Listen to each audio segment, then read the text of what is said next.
ہم وہی کہیں گے جو ہمارا دین ہم کو بتاتا ہے، عمل کرو تو تمہارا بھلا ہے۔ السلام علیکم ورحمۃ اللہ وبرکاتہ۔ الحمدللہ رب العالمین والصلاة والسلام علی من کان نبیا وآدم بین الماء والطین وعلی آلہ واصحابہ اجمعین، اما بعد فاعوذ باللہ من الشیطان الرجیم، بسم اللہ الرحمن الرحیم۔ کل نفس ذائقۃ الموت وانما توفون اجورکم یوم القیامۃ فمن زحزح عن النار وادخل الجنۃ فقد فاز وما الحیاۃ الدنیا الا متاع الغرور۔ صدق اللہ العظیم وصدق رسولہ النبی الامین الکریم ونحن علی ذلک لمن الشاہدین والشاکرین والحمد للہ رب العالمین۔ آئیے کچھ گفتگو سے پیشتر حصول برکت کے لیے بارگاہ رسالت مآب صلی اللہ علیہ وسلم میں درود و سلام کا نذران محبت پیش کرنے اور بآواز بلند درود پاک پڑھیں۔ اللہم صلی علی سیدنا شفیعنا نبینا مولانا محمد مبارک وسلم صلاۃ و سلام علیک سیدی یا رسول اللہ صلی اللہ تعالی علیہ وسلم۔ خطبہ مسنونہ کے بعد میں نے جس آیت مقدسہ کی تلاوت کا شرف حاصل کیا ہے، اللہ رب العزت ارشاد فرماتا ہے کل نفس ذائقۃ الموت، ہر نفس کو موت کا مزہ چکھنا ہے۔ یہ ایک ایسا اٹل فیصلہ ہے جس فیصلے سے کائنات کی کوئی بھی مخلوق بچ نہیں سکتی۔ ہر نفس کو موت کا مزہ چکھنا ہے۔ اور پھر اس کے بعد فمن زحزح عن النار وانما توفون اجورکم یوم القیامہ، اور قیامت کے دن تم کو پورا بدلہ دیا جائے گا۔ اس دنیا میں اچھائی اور برائی ایک ایک چیز قیامت کی میں جو ہے کھول کر کے سامنے رکھ دی جائے گی۔ فمن زحزح عن النار وادخل الجنۃ فقد فاز، تو جو جہنم سے بچا لیا گیا اور جنت میں جسے بھیج دیا گیا وہی کامیاب اور بامراد ہے۔ اور پھر یہ دنیا کے بارے میں رب کائنات نے فرمایا ہے کہ یہ دنیا کی زندگی ایک دھوکے کی زندگی ہے۔ یہ موت ایک ایسی حقیقت ہے جس کے بارے میں اس کائنات ارض و سما میں کسی کا کوئی اختلاف نہیں۔ مذہب و ملت میں اختلاف، مسائل میں اختلاف، اشیاء کی حقیقتوں میں اختلاف، اطباء کا کسی دوا کے بارے میں اختلاف، فقہا کا کسی مسئلے کے بارے میں اختلاف، ہر چیز کے اندر کوئی نہ کوئی کسی نہ کسی کا اختلاف ہے۔ لیکن موت ایک ایسی حقیقت ہے، نہ کسی مذہب کا اختلاف، نہ کسی دین کا اختلاف، نہ کسی قوم کا اختلاف، نہ کسی فرد اور شخصیت کا اختلاف۔ ہر شخص اس موت کی حقیقت کا اقراری ہے۔ اللہ کے وجود کے منکر تو ملیں گے لیکن موت کا منکر کوئی آپ کو نہیں ملے گا۔ اللہ کے وجود کا انکار کرنے والے بھی موت کا اقرار کرتے ہیں۔ موت ایک ایسی حقیقت ہے، ایک یقینی اور حتمی چیز ہے۔ ہر شخص کے اوپر یہ جو ہے حالت طاری ہونے والی ہے، کوئی موت سے نہیں بچ سکتا ہے۔ لیکن ہم موت سے سب سے زیادہ ڈرتے ہیں، جبکہ یہ بات یقینی ہے کہ یہ بات آ کر کے رہے گی۔ موت ڈرنے والی چیز نہیں ہے، ایسی چیز نہیں کہ جس سے ڈرا جائے۔ ہاں، جو ڈرنے والی چیز ہے وہ سوء خاتمہ ہے۔ موت کے بعد آنے والا اللہ کا عذاب ہے، وہ ڈرنے والی چیز ہے۔ موت تو آ کر کے رہے گی، ہم اس موت سے بچنے کی کوشش کرتے ہیں جس سے ہم بچ نہیں سکتے ہیں، اور جس چیز سے ہم بچ سکتے ہیں اس سے بچنے کی کوشش نہیں کرتے ہیں۔ اللہ کے عذاب سے ہم بچ سکتے ہیں لیکن بچنے کی کوشش نہیں کرتے ہیں۔ موت سے ہم بچ نہیں سکتے ہیں اور بچنے کی ہم اس سے کوشش کرتے ہیں۔ جس سے بچا نہیں جا سکتا اس سے بچنے کی کوشش کرنا یہ نادانی ہے، یہ عقل مندی نہیں ہے۔ تو موت ایک ایسی حقیقت ہے جس سے کوئی بھی جو ہے چھٹکارا کسی کو نہیں ملے گا، اور دنیا کی کوئی طاقت اس موت کے بعد زندگی کو، اس دنیاوی زندگی کو واپس نہیں کر سکتی ہے۔ جب تک اللہ رب العزت کی مرضی نہ ہو دنیا کی کوئی ایسی طاقت آپ کو نہیں ملے گی۔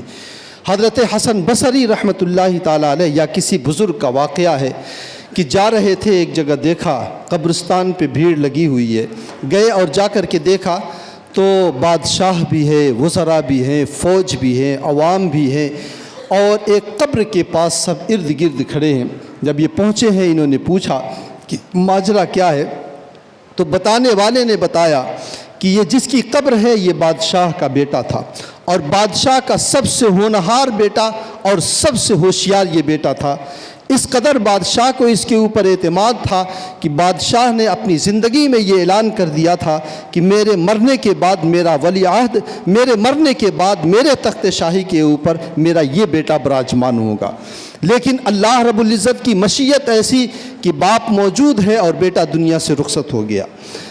تو بادشاہ نے پھر اپنے قبر پہ، اپنے بیٹے کی قبر پر بیٹے کو مخاطب کرتے ہوئے کہا کہ بیٹا، اگر زندگی میرے قبضہ و اختیار میں ہوتی تو میں بادشاہ ہوں، مجھے فیصلے کا مکمل اور کلی اختیار ہے، اگر میرے قبضہ و اختیار میں موت ہوتی تو میں تجھے زندگی ہوتی تو میں تجھے زندگی دے دیتا، اگر وزراء کے قبضہ و اختیار میں زندگی ہوتی میں انہیں حکم دیتا یہ تجھے زندگی لوٹا دیتے، اگر فوج زندگی دے سکتی تھی، فوج میرے قبضہ و اختیار میں میں حکم دیتا کہ وہ لوٹا دیتی، اگر ساری اس میرے پورے ملک اور سلطنت کی عوام ان کے قبضہ و اختیار میں زندگی ہوتی میں انہیں حکم دیتا یہ تجھے زندگی دے دیتے، لیکن میں بے بس ہوں کہ موت کے آگے کسی بندے کی چلتی نہیں ہے، اس لیے میں کچھ بھی نہیں کر سکتا۔ تو موت آ کر کے رہے گی۔ ہم یہ سوچتے ہیں کہ ہم جب بوڑھے ہو جائیں گے تبھی مریں گے، لیکن ہماری آنکھیں دیکھتی ہیں کہ باپ زندہ رہتا ہے، بیٹا چلا جاتا ہے، دادا دنیا میں رہتا ہے، پوتا چلا جاتا ہے، آدمی بوڑھا ہو جاتا ہے، مانگتا ہے، موت ملتی نہیں ہے، اور بچہ پیدا ہوتے ہی دنیا سے چلا جاتا ہے۔ دنیا میں دو چیزوں سے انسان واقف ہے، ایک تو یہ کہ اسے مرنا ہے، یقینی طور پہ یہ بات معلوم ہوتی ہے، دوسری یہ چیز کہ اس کی موت اچانک آئے گی اس کے علم کے مطابق۔ اللہ رب العزت نے ہماری زندگی کا فیصلہ ازل میں کر دیا ہے، جب اللہ رب العزت کے علم کے مطابق ہمارا وقت پورا ہو جائے گا ہماری موت آ جائے گی، لیکن ہمیں اس بات کا علم نہیں ہے۔ یہ دو چیزیں ہم جانتے ہیں، تو ہم دنیا کے جب کسی سفر پہ نکلتے ہیں ہم کتنی تیاریاں اس کے لیے کرتے ہیں، زاد راہ اس کے لیے لیتے ہیں، اس کے لیے اچھے ساتھی اور سنگت تلاش کرتے ہیں، اس کے لیے ہم پیسے اور راستے کے لیے خرچ کے لیے رقم لیتے ہیں، ہر سہولت ہم لے کر کے چلنا چاہتے ہیں، لیکن یہ ایسا سفر ہے جس سفر میں ہمیں کوئی بھی ساتھی نہیں ملتا ہے، اور ایسا سفر ہے کہ واپس پلٹ کر کے ہمیں اپنے گھر میں نہیں آنا ہے، لیکن اس سفر کے لیے ہماری کوئی تیاری نہیں ہوتی ہے۔ حضرت بہلول دانا آپ نے سنا ہوگا، ایک مجذوب بزرگ ہیں، ہارون رشید کے دروازے کے پاس سے یہ گزر رہے تھے۔ ہارون رشید نے یہ کہہ رکھا تھا کہ یہ بہلول دانا جب بھی میرے دربار میں آنا چاہے تو اسے روکا نہ جائے، اور اسے میرے دربار میں آنے کی بلا روک ٹوک اجازت ہے۔ ایک مرتبہ ہارون رشید کے دربار سے یہ گزر رہے تھے اور اچانک ان کا ذہن گھوما اور ہارون رشید کے دربار میں چلے گئے۔ ہارون رشید کے دربار میں گئے تو چونکہ ہارون رشید حضرت بہلول دانا سے کچھ زیادہ بے تکلف تھا اور طنز و مزاح بھی ہوا کرتا تھا دونوں کے درمیان، تو جب بہلول دانا وہاں پہ پہنچے تو ہارون رشید کے ہاتھ میں ایک چھڑی تھی، ایک ڈنڈا تھا چھوٹا تھا، اس نے کہا بہلول یہ لے لو، اور اگر تم کو تم سے زیادہ کوئی بے وقوف نظر آئے گا تو تم اسے دے دینا۔ حضرت بہلول دانا نے اسے لے لیا، اس نے بطور مذاق کہا تھا، حضرت بہلول دانا نے اسے لے لیا اور لینے کے بعد اس چھڑی کو رکھ لیا۔ ہارون رشید کے کہنے کا مطلب یہ ہے کہ تم سب سے زیادہ بے وقوف ہو، اس لیے اگر تم سے زیادہ کوئی بے وقوف ملے گا تو دے دینا، تم سے زیادہ کوئی بے وقوف ہے ہی نہیں، تم دو گے کس کو، اس لیے تم اپنے پاس اسے رکھے رہنا۔ ایک مدت گزر گئی، مدت گزرنے کے بعد ایک دن بہلول دانا ہارون رشید کے دربار سے گزر رہے تھے، دیکھا محل کے دروازے کے سامنے لوگوں کی بھیڑ لگی ہوئی ہے، دریافت کیا، استفسار کیا، لوگوں نے بتایا کہ ہارون رشید کی طبیعت زیادہ خراب ہے، اندر عیادت کے لیے جاتے ہیں، وزراء کھڑے ہوئے ہیں، اہل خانہ کھڑے ہوئے ہیں، درباری کھڑے ہیں۔ بہلول دانا جا کر کے پوچھتا ہے ہارون رشید حال کیا ہے؟ ہارون رشید نے کہا مت پوچھیے، حال بہت برا ہے، اب تو آخری وقت آ گیا ہے، اب آخری سفر کے اوپر جانا ہے۔ تو بہلول دانا نے کہا اگر سفر کے اوپر روانہ ہونے کا ارادہ ہے تو کیا تم نے اپنے لاؤ لشکر کو بھیج دیا ہے؟ اپنے خیمے کو بھیج دیا ہے، اپنے سامان سفر کو بھیج دیا ہے۔ کہا کیسی بات کرتے ہو، یہ تو وہ سفر ہے جہاں سے پلٹ کر کے نہیں آنا ہے، وہاں پہ میں اپنے لاؤ لشکر کو، اپنی فوج اور خیمے کو کیسے بھیج سکتا ہوں؟ ہارون رشید نے کہا افسوس، میں نے تو یہی دیکھا ہے، تم جب کسی سفر کے اوپر جاتے تھے پہلے لشکر جاتا تھا، تمہارا خیمہ جاتا تھا، تمہارے خدام جاتے تھے، وہاں تمہارے آرام و آشائش کی ساری چیزیں تیار ہوتی تھیں، پھر تم کر و فر کے ساتھ یہاں سے نکلتے تھے۔ تو تم اس سفر پہ جا رہے ہو تو یہی انداز اس سفر میں بھی ہونا چاہیے۔ اس نے کہا بہلول تم واقعی بے وقوف ہو، میں اس سفر پہ جا رہا ہوں جہاں سے پلٹ کر کے کوئی واپس نہیں آتا ہے۔ حضرت بہلول دانا نے کہا افسوس، جس سفر میں تمہیں پلٹ کر کے اپنے گھر میں واپس آنا تھا اس کے لیے تم نے اتنی تیاریاں کر رکھی تھی، اور جس سفر میں تمہیں پلٹ کر کے واپس نہیں آنا ہے وہاں پہ تم نے کچھ بھی نہیں بھیجا ہے، وہاں نہ آرام و آشائش کے سامان بھیجا ہے۔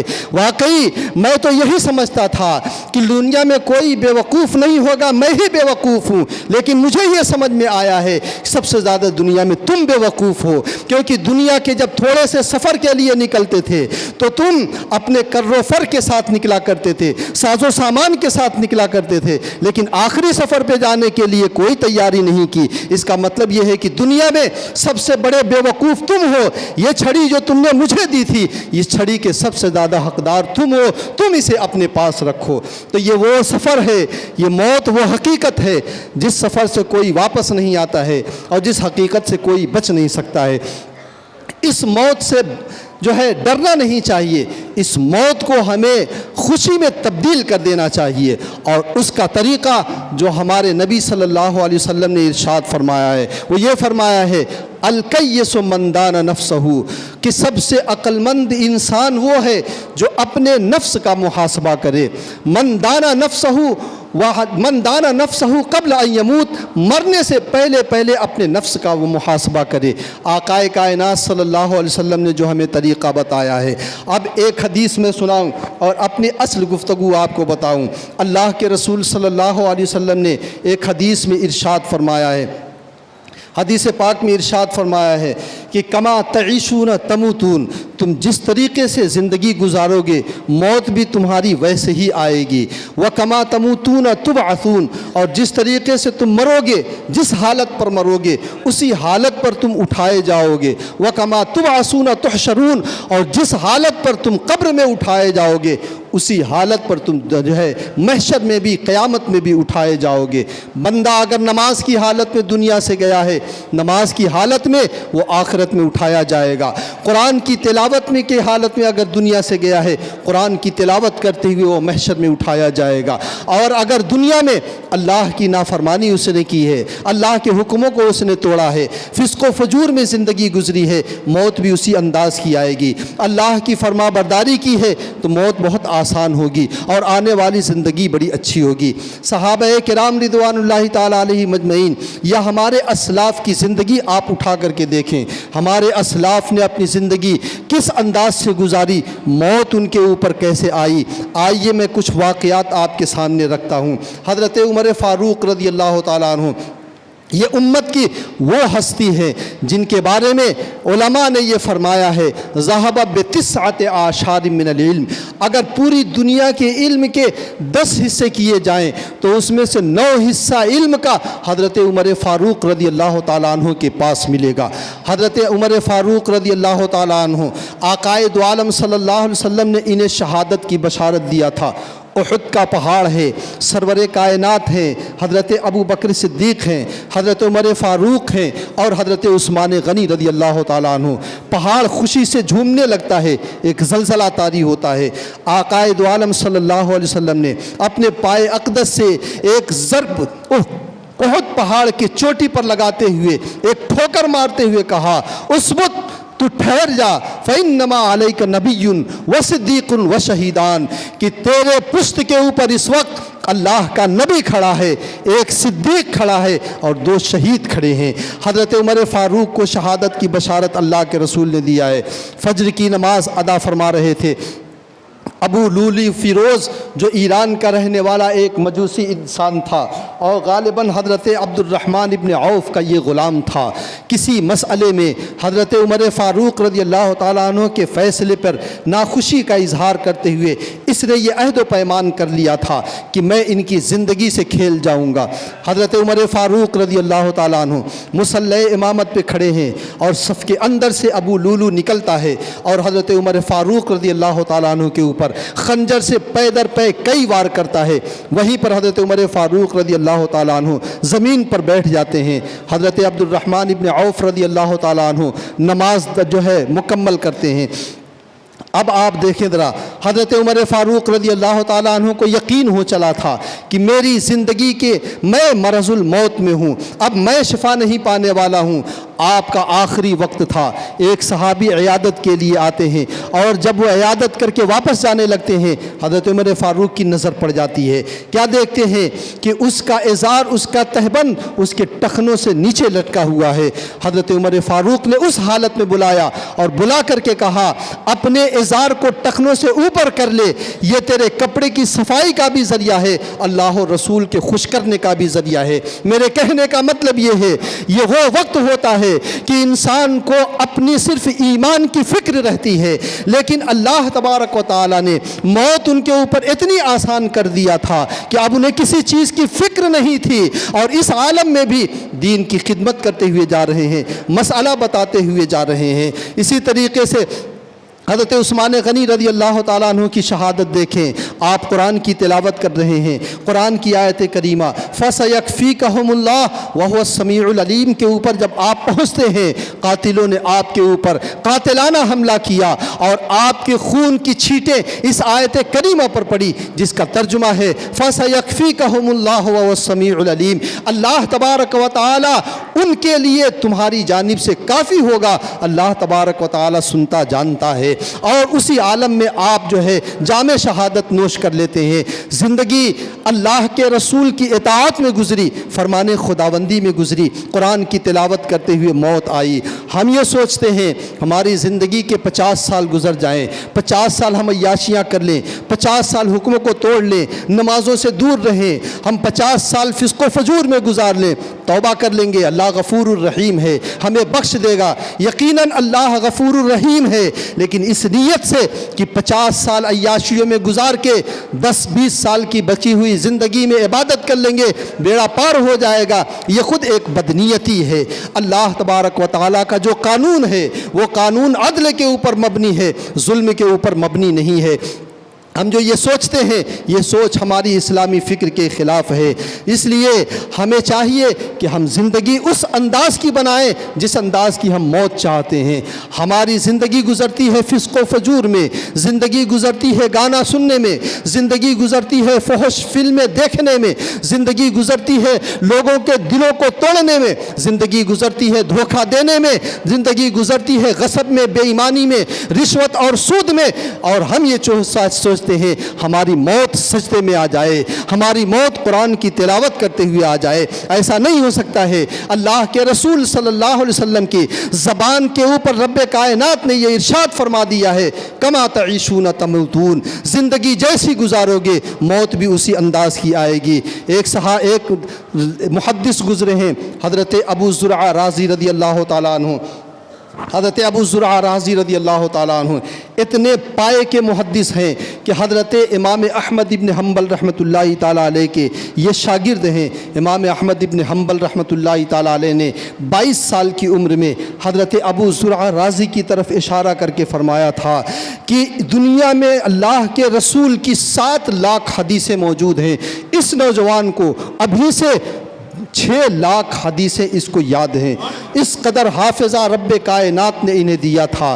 حضرت ابو زرعہ رازی رضی اللہ تعالیٰ عنہ کے پائے کے آپ اندازہ لگائیں، ایک مرتبہ آپ کی مجلس میں مذاکرہ چل رہا تھا، کسی بات پر بحث و مباحثہ چل رہا تھا، علمی گفتگو تھی، کافی دراز ہو گئی۔ جب دراز ہو گئی، ان کا ایک شاگرد تھا جو گھر پہ بہت دیر سے پہنچا، بیوی اس کے اوپر چڑھ دوڑی اور کہہ رہی کہاں تھے اتنی رات تک؟ اس نے کہا میں اپنے استاذ کی محفل میں تھا، علمی گفتگو چل رہی تھی اس لیے نہیں آ سکا۔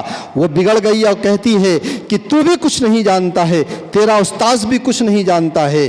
وہ شاگرد تھا اور سچا شاگرد تھا، غیرت علمی میں اس نے اپنی بیوی سے کہہ دیا اگر میرے استاذ کو 1,00,000 حدیثیں یاد نہ ہوں تو ایسی صورت میں تجھے 3 طلاق۔ وہ کہہ تو دیا لیکن پھر اس کے ذہن میں یہ وسوسہ پیدا ہوا، یہ سوچ پیدا ہوئی کہ میرے استاذ کو 1,00,000 حدیثیں یاد بھی ہیں یا نہیں۔ جا کر کے استاذ کے سامنے امام ابو زرعہ رازی رحمۃ اللہ تعالیٰ علیہ کے سامنے اپنا واقعہ بیان کرتا ہے۔ امام ابو زرعہ رازی فرماتے ہیں بیٹے اپنی بیوی کو اپنے پاس رکھ، 1,00,000 نہیں مجھے 6,00,000 حدیثیں اس طرح یاد ہیں، جس طریقے سے تمہیں سورہ اخلاص یاد ہے اس طرح مجھے 6,00,000 حدیثیں یاد ہیں۔ حضرت ابو زرعہ رازی رضی اللہ تعالیٰ عنہ پوری زندگی حدیث کو پڑھاتے ہوئے گزری، سنتے ہوئے گزری، قال اللہ اور قال رسول کا نغمہ انہیں سناتے ہوئے گزری ہے حضرت ابو زرعہ رازی رضی اللہ تعالیٰ عنہ۔ لیکن جب ان کی موت کا آخری وقت آتا ہے تو ان کے جو منشی ہیں حضرت ابو جعفر محمد ابن علی یا علی ابن محمد، یہ فرماتے ہیں میں جب ان کی عیادت کے لیے گیا، ان کے پاس ان کے شاگردوں میں ابو حاتم رازی موجود تھے اور منذر ابن شاشان موجود تھے اور ایک اور کوئی ابن وارا موجود تھے، یہ 3 ان کے شاگرد اور میں چوتھا شخص تھا۔ جب دیکھا ان لوگوں نے کہ ان کی زندگی کے آخری وقت آ گئے ہیں، اللہ کے رسول نے حدیث میں فرمایا ہے لقنوا موتاکم لا الہ الا اللہ، اپنے مرنے والے کو اور قریب المرگ انسان کو لا الہ الا اللہ کی تلقین کرو، اس کے سامنے کلمہ پڑھو، اس کو پڑھنے کے لیے کہو اور کلمہ پڑھو تاکہ وہ بھی کلمہ پڑھے اور کلمہ پڑھتے ہوئے دنیا سے چلا جائے۔ شاگردوں نے سوچا حدیث کے اوپر عمل کرتے ہوئے ہمیں اپنے استاذ کو تلقین کرنی چاہیے، لیکن پھر ذہن میں بات آتی ہے یہ تو ہمارے استاذ ہیں، انہوں نے تو ہمیں حدیث پڑھائی ہے، ہم اگر انہیں تلقین کریں یہ ان کی شان میں بے ادبی ہے، اس لیے ہم ایسا کرتے ہیں حدیث کی سندوں کو ہم ان کے ساتھ پڑھتے ہیں اور ان کو جب حدیث کی سند ان کے سامنے پڑھیں گے متن حدیث انہیں خود ہی یاد آ جائے گا۔ اللہ کے رسول کا جو فرمان ہوتا ہے اسے حدیث اور متن حدیث کہا جاتا ہے اور جن راویوں سے وہ ہو کر کے پہنچتا ہے اسے جو ہے سند کہا جاتا ہے۔ تو ان کے شاگردوں نے کہا ہم راویوں کے نام لیں گے انہیں وہ متن خود ہی یاد آ جائے گا۔ تو ابن منذر ابن شازان نے اپنی روایت کو پڑھا، ابو حاتم رازی نے اپنی روایت کو پڑھا، ابو جعفر علی ابن محمد نے اپنی سند سے اس حدیث کو پڑھا اور ابن وارا نے اپنی سند سے پڑھا۔ جب ان تمام لوگوں نے پڑھ لیا جاکنی کے وقت میں جبکہ لوگوں کا دماغ کام نہیں کرتا ہے، حضرت ابن ابی زرعہ رازی رحمۃ اللہ تعالیٰ علیہ فوراً بول پڑتے ہیں اور اپنی سند سے حدیث بیان کرتے ہوئے کہتے ہیں عن معاذ بن جبل رضی اللہ تعالی عنہ من قال عن معاذ بن جبل رضی اللہ تعالی عنہ قال رسول اللہ صلی اللہ علیہ وسلم من کان آخر کلامہ لا الہ الا اللہ دخل الجنہ۔ اللہ کے رسول نے فرمایا ہے جس کے آخری جملے اور جس کی زبان پر اخیر وقت میں لا الہ الا اللہ جاری ہو گیا وہ جنت میں داخل ہو جائے گا۔ روایتوں میں ملتا ہے انہوں نے لا الہ الا اللہ کے بعد دخل الجنہ کہا اور فوراً ان کی روح قفس عنصری سے پرواز کر گئی، اتنا کہے تھے اور اتنے میں ان کی روح نکل گئی۔ پوری زندگی حدیث پڑھائی تھی، حدیث پڑھتے اور پڑھاتے ہوئے اس دنیا سے گئے۔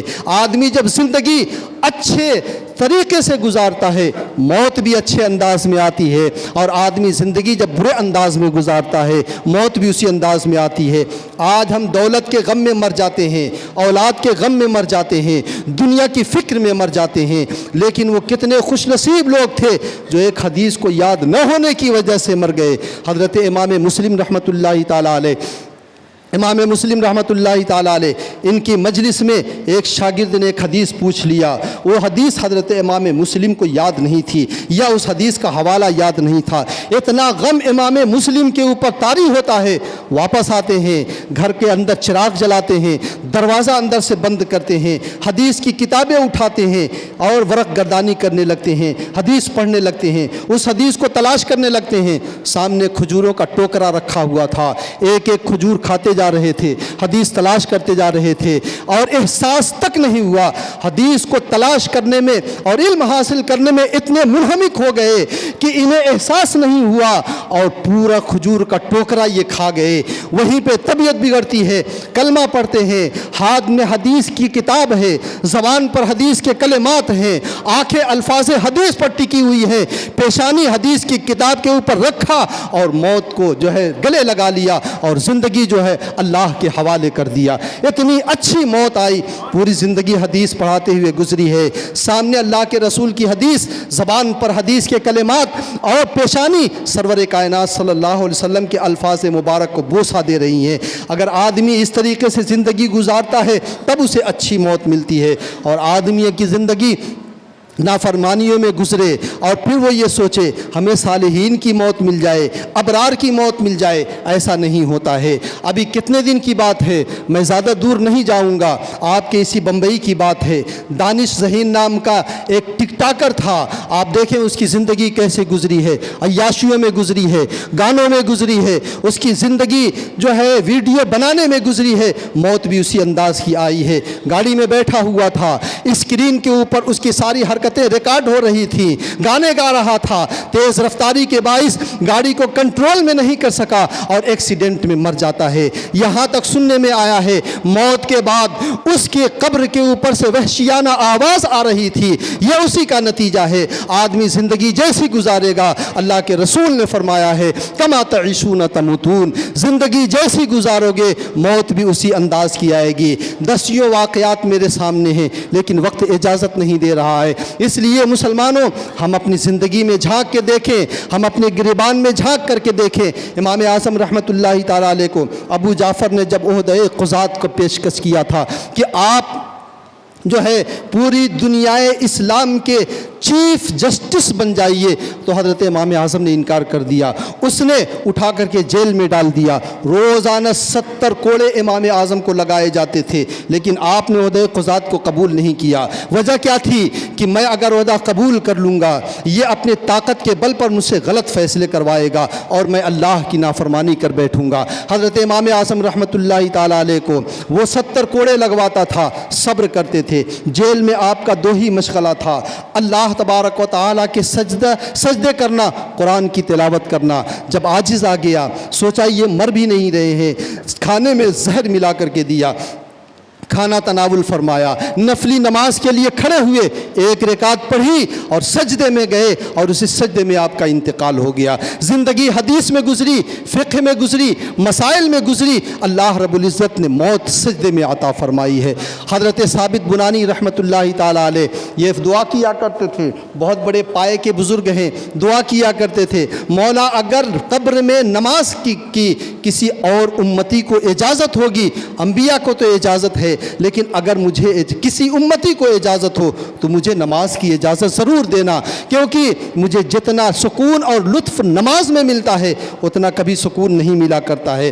حضرت حمید الطویل فرماتے ہیں جب انہیں دفن کیا گیا تو کہہ رہے میں اوپر تختہ درست کر رہا تھا, اچانک ایک تختہ ہاتھ سے چھوٹ جاتا ہے اور قبر میں گر جاتا ہے. میں گھبرا گیا, کہیں ان کے سینے کے اوپر یہ تختہ تو نہیں پڑا, کہیں لاش مبارک کے اوپر تو نہیں پڑا. کہتے ہیں میں نے جب جھانک کر کے دیکھا تو عجیب منظر میں نے دیکھا, قبر تا حد نگاہ کشادہ ہو گئی تھی, قبر میں روشنی ہی روشنی تھی اور حضرت ثابت بنانی ایک طرف کھڑے ہو کر کے نماز ادا فرما رہے تھے. دنیا دار العمل ہے, آخرت دار الجزا ہے, لیکن بندہ جب اللہ کی فرما برداری میں زندگی گزارتا ہے رب کائنات کی عطائیں بھی اس کے اوپر اسی انداز کی ہوا کرتی ہیں. ایک بزرگ گزر گئے تھے, قبرستان کے پاس سے گزرے, قرآن کی تلاوت کی آواز آ رہی تھی, آگے پیچھے دائیں بیجے جھانک کر کے دیکھا, کہیں کوئی بھی قرآن پڑھنے والا نہیں نظر آیا.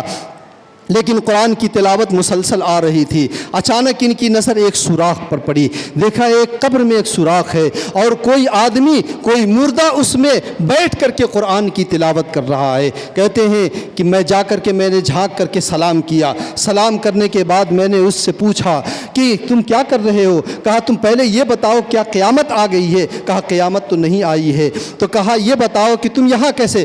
گزر رہا تھا، تمہارے قرآن کی تلاوت کی آواز میرے کانوں میں آئی ہے، میں آ گیا ہوں۔ بتاؤ دنیا دارالعمل ہے، عمل کی اجازت صرف دنیا میں ہے، آخرت میں عمل کی اجازت نہیں ہے، تمہیں قرآن کی تلاوت کی اجازت کیسے مل گئی؟ اس نے کہا سنو، جب مردے کو دفن کر دیا جاتا ہے، جب فرشتے اس سے سوال کرتے ہیں، تینوں سوالوں کا وہ صحیح جواب دے دیتا ہے، تو پھر رب کائنات کے فرشتے اس سے پوچھتے ہیں اب قیامت تک تمہیں یہی رہنا ہے، اور اگر تمہیں دنیا میں کوئی نیک اور محبوب عمل رہا ہو بتا دو، اس کی اجازت دے دی جائے گی۔ مجھے دنیا میں قرآن کی تلاوت سب سے زیادہ محبوب تھی، اس لیے میں نے قرآن کی تلاوت کو اختیار کیا، اللہ نے مجھے اجازت دے دیا، میں نے اپنی قبر میں 70,000 مرتبہ قرآن کو ختم کر لیا ہے، میں یہ سب کا سب تجھے دیتا ہوں، تو لے جا، بس اس کے بدلے میں ایک مرتبہ سبحان اللہ کہہ کے اس کا ثواب مجھے دے دے۔ انہوں نے سوچا یہ تو بڑا سستا سودا ہے، ایک مرتبہ سبحان اللہ کے بدلے میں 70,000 مرتبہ قرآن۔ تو انہوں نے کہا کہ آخر اتنا سستا سودا کیوں؟ کہا دنیا دارالعمل ہے، عمل کا اجر و ثواب دنیا میں ملتا ہے، آخرت دارالجزا ہے، یہاں عمل کا اجر و ثواب نہیں ملا کرتا ہے، اس لیے دنیا میں ایک مرتبہ سبحان اللہ کہنے میں جو ثواب ملتا ہے، آخرت میں 70,000 مرتبہ قرآن ختم کرنے پر بھی وہ ثواب نہیں ملا کرتا ہے۔ تو یہ دنیا دارالعمل ہے مسلمانوں، اپنے عمل کو سدھارو۔ آدمی یہ سوچتا ہے کہ مرتے وقت جو ہے میں توبہ کر لوں گا، اچھی موت میں مر جاؤں گا، لیکن ایسا نہیں ہوتا ہے۔ اللہ تبارک و تعالیٰ کا قانون جو ہے وہ عدل کے اوپر مبنی ہے۔ ایک وہ شخص جس کی ساری رات سجدے میں گزری اور ایک وہ شخص جس کی ساری رات فلم بینی میں گزری، کیا یہ دونوں برابر ہو سکتے ہیں؟ ہرگز ایسا نہیں ہو سکتا ہے۔ ایک وہ شخص جو مسجدوں میں آ کر کے اللہ کے حضور اپنی پیشانیاں رگڑے، ایک وہ شخص جو چوراہے پر کھڑے ہو کر کے اپنی بہن، ماں بہن، بیٹیوں کو بے حیا نگاہوں سے جو دیکھے اور تاڑے، کیا وہ دونوں برابر ہو سکتے ہیں؟ نہیں ہو سکتے ہیں۔ ایک وہ شخص جس نے پوری زندگی حلال کھایا، ایک وہ جس نے پوری زندگی حرام، رشوت اور سود میں گزاری، کیا یہ دونوں برابر ہو سکتے ہیں؟ ہرگز ایسا نہیں ہو سکتا ہے۔ اس لیے مسلمانوں اپنی گریبان میں جھانکو، اپنی زندگی کو سنوارو۔ اگر اچھی موت چاہتے ہو تو اللہ کے رسول کے اس فرمان کو سنو، کما تعیشون تموتون، جس طریقے سے زندگی گزارو گے